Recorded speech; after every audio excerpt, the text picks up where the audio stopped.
இன்னைக்கு கடல் மேலே இந்த பன்னிக்கோலா மீனில் காரசாரமாக ஒரு சூப்பரான கிரேவி செஞ்சு பழைய கஞ்சிக்கு கூட வச்சு ஒரு புடி பிடிச்சிடலாம் வாங்க. இந்த மீனை பார்க்க தான் ஒரு மாதிரி இருக்கான், ஆனால் தோலை உரிச்சதுக்கு பிறகு தனி கறியாக தான் இருக்கு.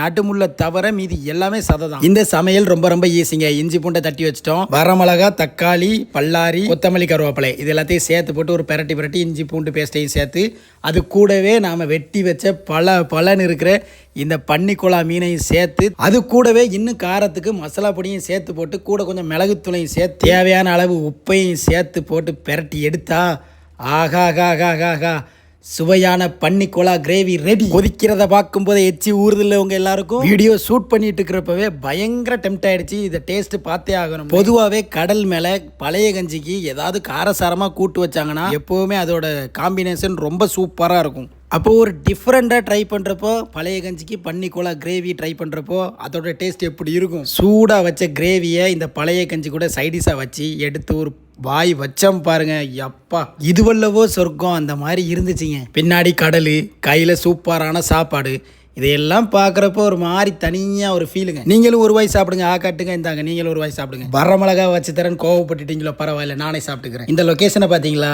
உங்கள் எல்லாருக்கும் பிடிச்சிருக்கும்னு நினைக்கிறேன். சாப்பாடோட டேஸ்ட் அடி தூள். வீடியோ ரொம்ப பிடிச்சிருந்தா ஒரு ரெட் கலர் ஹார்ட்டை கமெண்ட்ல பண்ணிட்டு போயிருங்க. நெக்ஸ்ட் வீடியோவில் சந்திக்கலாம். டாடா பாய்.